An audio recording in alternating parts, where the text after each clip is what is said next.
국민의힘 비상대책위원회가 지난주 출범했습니다. 당초 전당대회 준비에 초점이 맞춰진 관리형 비대위가 될 것이란 예상이 많았었는데요. 황우여 비대위원장은 취임 기자회견에서 관리, 혁신을 구별하지 않고 재창당 수준 넘어선 혁신을 추진하겠다 이렇게 밝혔습니다. 황우여 비대위원장 전화로 연결해서 비대위 운영 방안과 혁신 구상 등을 들어봅니다. 위원장님 안녕하세요. 네, 안녕하세요. 위원장님께서는 10년 전에 새누리당 대표 지내셨고 이후 사회부총리도 역임했습니다. 10년 만에 당 지도부로 복귀하신 소감 짧게 말씀해 주세요. 네, 제가 아마 그동안의 경험과 또 지혜를 당에서 필요로 하셔서 부르신 거 아닌가 싶습니다. 옛날 말에 왜 노마 식도라는 말이 있잖아요. 네네. 이제 어지럽고 그럴 때에는 늙은 말을 이렇게 하는 그 한비자에 나오는 이야기가 제가 생각이 났습니다. 네네. 자, 위원장님이 복귀하시면서 네. 많이 회자된 말이 어당팔입니다. 네. 죄송합니다. 제가 그거 풀어서 좀 모르는 분들한테 설명을 드릴게요. 어수룩해도 당수가 8단이다. 이거 사실 정치 구단하고 비슷한 얘기입니다. 사실은. 이 별명에 대해서 어떻게 생각하십니까? 우리 기자분들, 저하고 지내던 분들이 이제 붙이신 이름이라 네네. 처음에는 이게 무슨 말인가 하다가 하도 듣다 보니 뭐 그런가 보다 합니다. 네네. 좀 친숙해지셨겠어요, 이 명칭에. 네. 그래서 재미있어 하시니까요. 예. 그래서 누군가는 이 얘기를 하면서 이렇게 좀 이렇게 원만하고 이렇게 좀 많이 웃으시고 하지만 되게 친밀하고 지약이 있고 이런 식으로 또 해석을 하는 분도 있습니다. 이 어당팔이라는 그 어구를요. 네. 자, 다음 질문 드릴게요. 비대위원 인선이 진행 중입니다. 특히 어떤 점 중시해서 비대위원들 지금 보고 계십니까? 무엇보다도 지금 모든 일이 태산같이 밀려있기 때문에 일하는 비대위를 구성하고 싶습니다. 그래서 우리말로 해서 일머리를 알고 네. 일솜씨가 있는 분들이 모여서 산적한 당무를 신속하고 정확하게 해결해 나가는 비대위가 되었으면 합니다. 네네. 자, 10년 만에 당 지도부 복귀하셨는데 당내 할 일이 참 많습니다. 가장 중요한 게 역시 차기 지도부 선출일 겁니다. 네네. 룰과 관련해서 현행 당원 100% 룰, 민심을 반영한 룰로 바꿔야 한다고 보세요. 지금 저희는 이제 이거 협의체고 관리하는 거기 때문에 제가 비대위원장 하기 전에는요. 네. 의견이 있었지만 또 그 언론에도 얘기한 바도 있지만 지금은 오히려 중립적으로 모든 의견들을 모으고 수렴 절차와 그에 대한 검토 그리고 토론 의결하는 절차를 엄중히 집행하는 것이 제 임무라고 생각해서 제가 지금 거기에 대해서는 언급을 하지 않지만 양론이 다 정치 철학적인 배경이 있단 말씀이에요. 네네. 그렇기 때문에 어디가 옳고 어디가 그러다기보다도 후보군이라고 그럴까 우리 당의 전체적인 의견을 봐서 국민의 여론을 또 반영해서 어느 쪽으로 가는 게 옳을까를 결정하면 될 거 아닌가 싶습니다. 네, 면밀한 논의를 거쳐서 결정하겠다. 이렇게 이해를 하겠습니다. 네. 일각에선 당대표와 최고위원 별도로 선출하기보다는 과거처럼 대표 최고위원 한 번에 선출한 집단 지도 체제로 변경해야 한다. 이런 의견도 나오고 있어요. 이런 부분도 이제 논의 대상이 되나요? 네, 꼭 논의하자 그러시면 하겠는데 그 집단 지도 체제를 저희가 오래 했더랬거든요. 네네. 근데 결국은 이렇게 바꾼 건데 그 바꾼 거에는 집단 지도 체제가 되면은 예외적인 경우도 있지만 대부분이 그 최고위원들 간에 이견이 표출되면서 수습하기가 어려워져요. 아, 그런 단점이 있군요. 네, 그래서 우리 당도 이제는 단일 체제로 바꿨는데 다시 바꾸자고 하실 때에는 또 그에 대한 논의가 있어야겠죠. 네네. 네. 자, 위원장님께서는 취임 기자회견에서 관리, 혁신을 구별하지 않겠다. 재창당 수준의 혁신을 추진하겠다 이렇게 강조하셨습니다. 이 시점에 특별히 혁신 강조하신 배경이 뭔지 어떤 혁신을 하시겠다는 건지 좀 설명을 해주세요.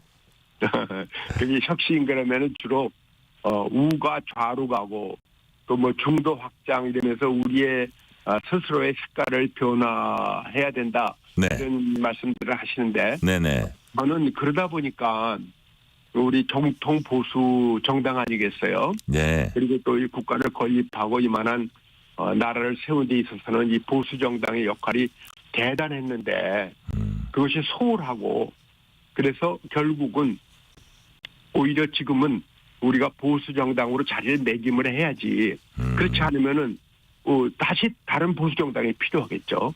네. 그러면 또 큰일 납니다. 그래서 저희는 보수 정당으로서 체제를 확립하는 것도 쇄신이다. 그리고 또 의사소통 구조라든지 민생 다루는 여러 가지 우리들의 태도라든지 이런 것을 바로잡는 것이 쇄신의 핵심이 되지 않을까 싶습니다. 네. 당초 이제 당내에선 전당대회 한 6, 7월쯤 열릴 거다 이렇게 추측을 하는 분들 많았어요. 근데 네. 위원장님 말씀처럼 전당대회 준비뿐 아니라 이른바 이제 혁신 쇄신 작업도 함께 하려면 네. 시간이 더 걸리는 게 아니냐 이런 전망도 나옵니다. 어떻게 보세요? 근데 저로서는 쇄신을 앞세워서 전당대회 구성 자체를 의도적으로 뒤로 미룰 생각은 전혀 없고요. 네. 다만 전당대회 당원 당규상의 절차를 밟는 데만 해도 40일이 걸려요. 아, 예, 예. 6월 말로 치면은 5월 한 중순쯤에는 모든 게 맞춰져야 되거든요. 근데 지금은 아직 원내대표도 선출이 안 됐단 말씀이에요. 네네.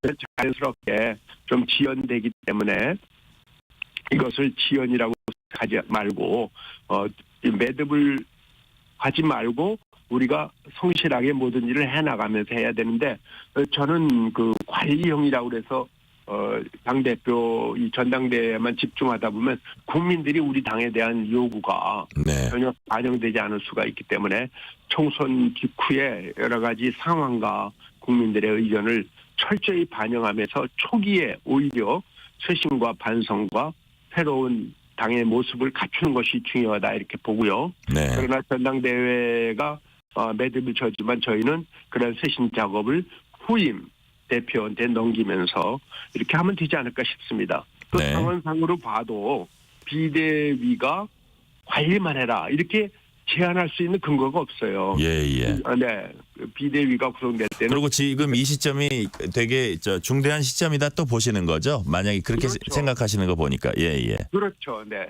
그래서 당원상으로서 비대위는 비상대권을 갖고 그 모든 것을 다 다루게 되어 있지 그 비대위를 요것만 해라라고 네. 규정하는 선출만 해라. 예, 예. 네, 그 당원사의 근거 규정이 없어요. 그래서 저희는 모든 걸 하되 전당대회 준비를 최우선으로 하겠다 이렇게 네. 말씀드리는 게 옳을 것 같습니다. 그렇게 이제 꼼꼼히 좀 준비를 하다 보면 전당대회가 뭐 8월이나 뭐 아주 늦으면 뭐 9월 이렇게 될 수도 있을 것 같은데 네, 그러면 네. 우리가 지금 한동훈 전 위원장의 복귀 이른바 당대표 출마가 좀 더 자연스러워지지 않을까 뭐 이런 관측도 나와요. 그런 건 어떻게 보세요?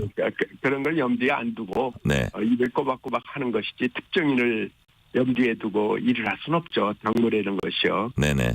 자, 새 당대표가 갖춰야 될 조건. 어떤 분이 지금 이 시점에 새 당대표가 되어야 한다고 보세요? 정당은요. 핵심이 선거입니다. 네. 선거를 이길 수 있는 그러한 정책과 또 관리 능력이 있는 분이 당대표가 돼야 되는데 우리가 얼마 안 있으면 지방선거가 또 시작되잖아요. 네네. 그렇기 때문에 지방선거를 확실하게 준비할 수 있는 능력을 갖춘 분이 당대표가 되셨으면 하고 또 연이어서 대선이 있기 때문에 그 기반까지도 닦아야 된다. 하여간 당대표는 처음부터 끝까지 선거를 염두에 두고 이것을 잘 치러나가는 분이 정당의 대표다 이렇게 생각합니다. 네. 자, 위원장님께서는 대통령실을 포함한 당정관계 조화롭게 하겠다고 말씀하셨습니다. 당정관계 극복하기 위한 어떤 그동안에 약간 문제가 됐던 지적이 됐던 당정관계 극복하기 위한 어떤 해법이랄까 방안 이런 거 갖고 계세요? 대통령실 네. 우리 용산과도 허심탄회하게 이야기하고 또 모든 의견을요 솔직 담백하게 나누면은 소통은 이루어진다고 보고요.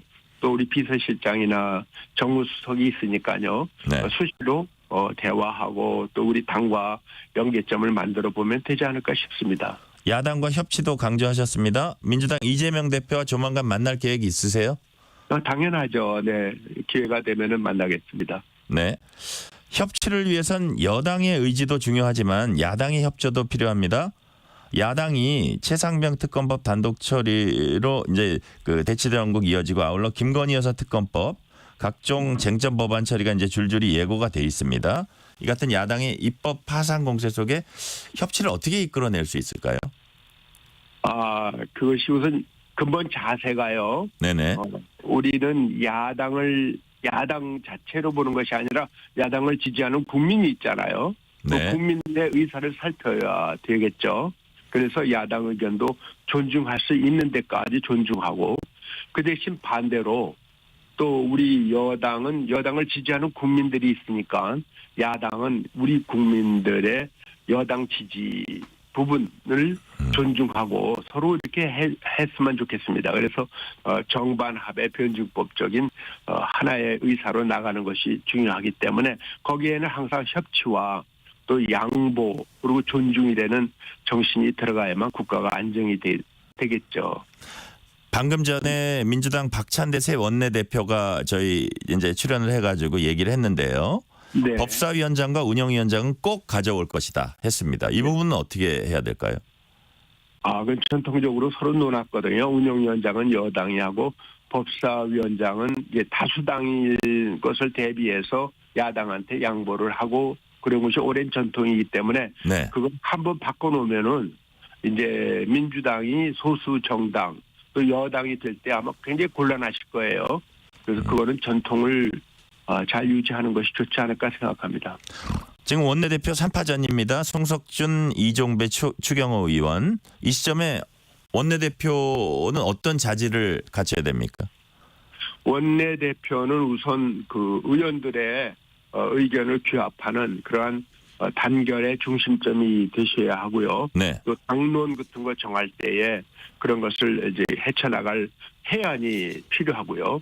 그리고 가장 중요한 거는 야당과의 협치 능력이죠. 네네. 그래서 야당과 여러 가지 주고받고 또 토론하고 할 때에 그것을 잘 대비할 수 있는 분이 되셨으면 합니다. 자, 마지막으로 질문 하나 드릴게요.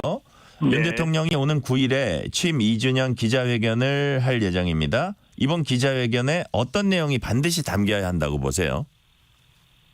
대통령실에서 잘 준비하셨겠지만요. 우선 국정의 큰 흐름에 대해서 앞으로 3년 동안 어떻게 하시겠다. 또 선거 뒤에 그러한 모든 포부를 말씀해 주셔서 이번 선거에서 우리가 얻은 게 뭐냐.